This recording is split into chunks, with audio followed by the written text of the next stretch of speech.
Jo, takže čau dělal nového videa a dneska si zahráme Age of Conflicts Europu a jde na video. Tak.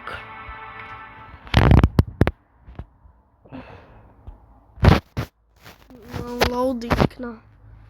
A keď dáme preč pauzu, tak tu môžeme mať krajiny, tu je Rusko, tu je Bielorusko, tak, ale mám to v angličtine. A mám plnú verziu, takže keď si chcete stiahnuť Age of Conflicts, tak si to môžete hrať, lenže nebudete mať takéto mapy, ako vidíte tu na videu. Dúfam, že je vám všetko jasné, môžeme ísť na to. Hej, a Litva už točí na Kaliningrad, čiže na Rusko. No, už bolo písané, veď. Hej, more, ja neviem, či to... Vlastne to je jedno, spravíme Rusku. Proste Rusko, ale väčšie. Anex.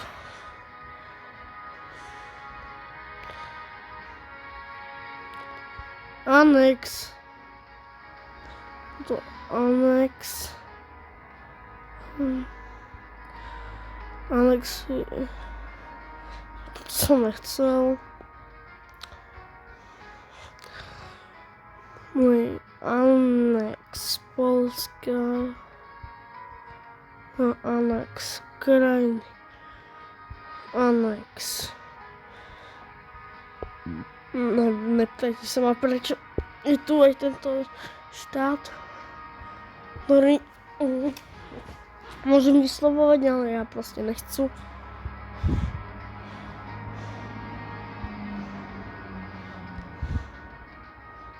No, nex aj Azerbajdžanu, nex aj Arménska. A ešte Kazachstán potrebujeme anexnúť.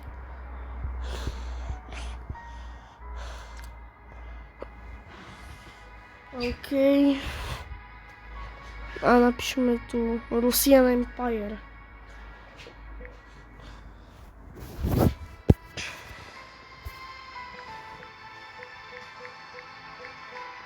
Jop.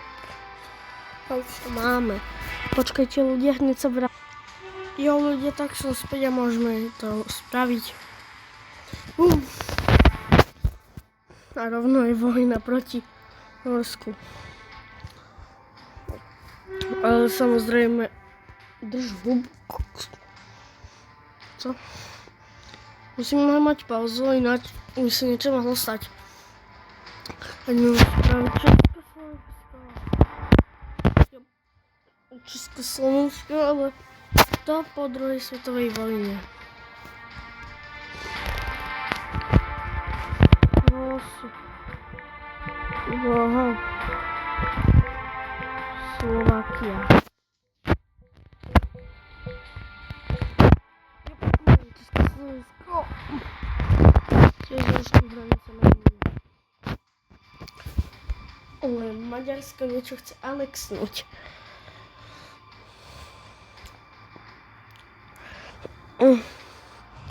Chcem si spraviť Rakúsko-Horsko. To už tam normálne napíšem a asi Československo preruším, lebo proste ja tak to ideme spraviť. Tak anexuje Československo, anexuje Slovinsko, anexuje Chorvátsko a anexne trochu Talianska. Však lebo anexo aj v realite. A to musím ísť na God Mode, lebo ináč by i to nešlo. No, tak, dobre. Anexy z Dony.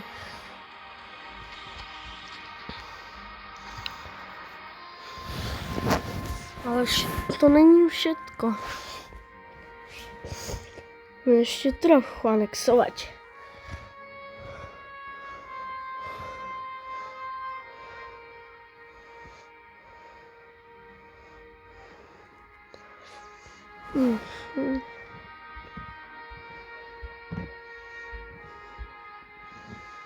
A ešte toto.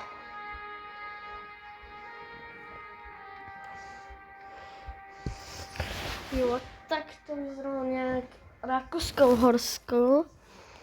Ale musíme ešte zmeniť vlajku.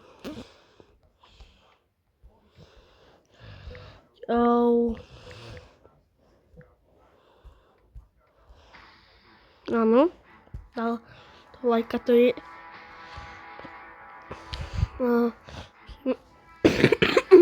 Rakúsko-Uhorsko.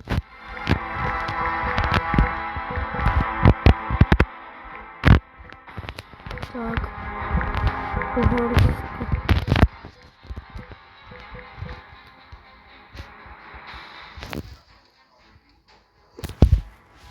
Tak všetko premenujem na po slovensky. Počkajte, ľudia.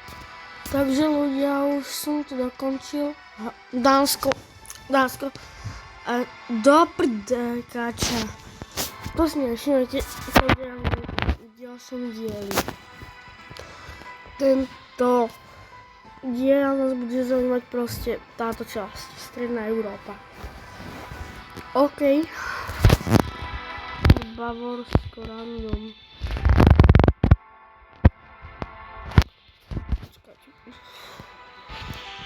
Nemecko. Jednu krajinu. Ok. A to Sevilla.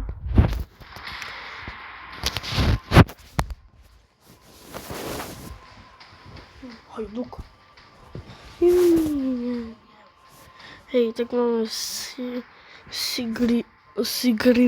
Sigrivíka a to je Prusko.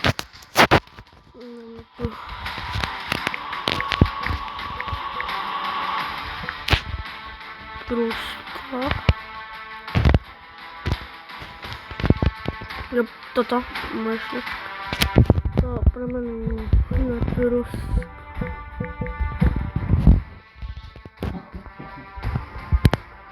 Prusku dáme trošku to väčšie územie, ktoré v realite malo.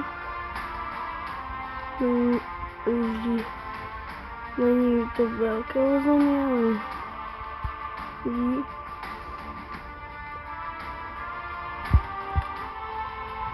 z toho veľká krajina.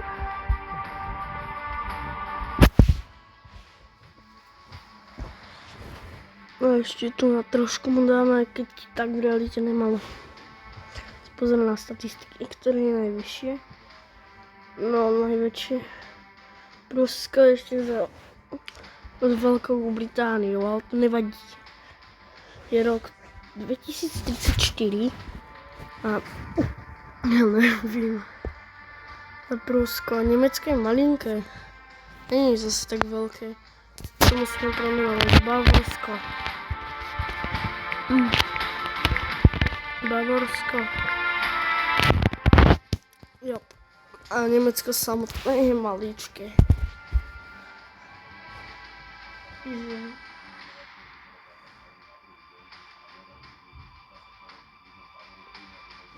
Musíme niečo spraviť, no. Tak. Máme atak na Bavorsko vyhrá.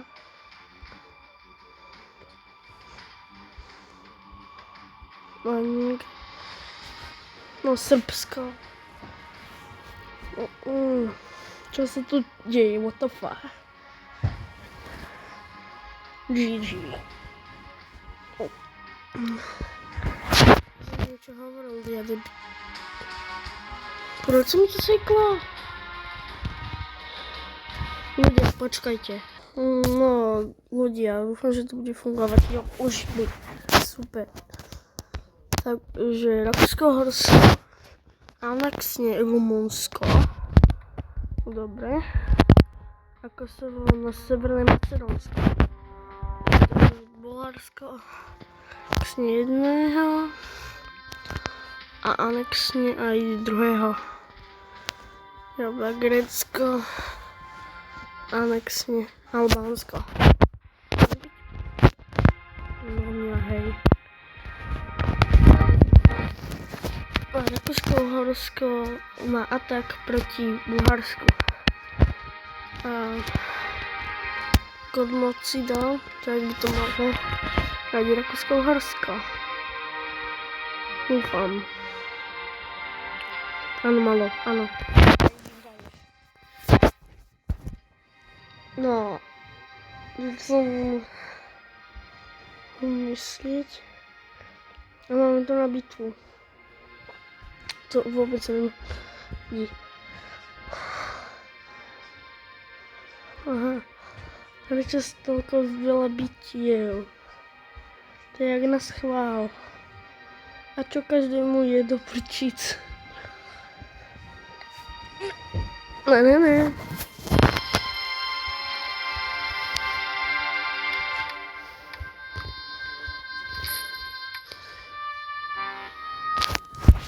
Nemáš šancu Rusko vyhrať.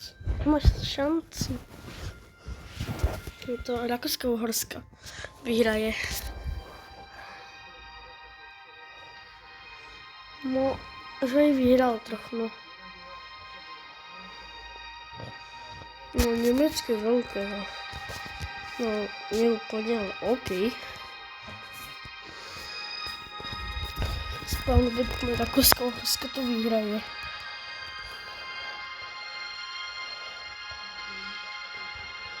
Čo? Jak mám Severné Macedónsko, z jakého dôvodu?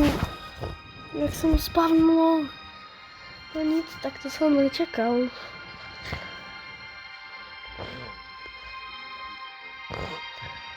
Ja som si dneska kúpil úplnú verziu, je to fakt dobré. Akože dáme atačík proti... Malo by to zase Rakúsko-Uhorsko vyhrať.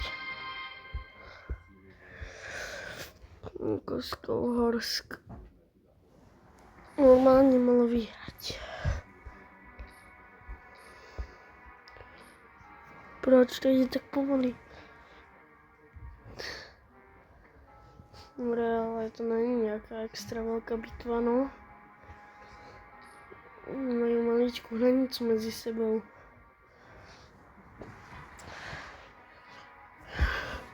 GG. O, ty vole, Taliansko. Sa nebálo Rakúsko-Uhorska. Ty vole, no nič. Tak sa rozpadlo. A pre ďalší diel like, odberať.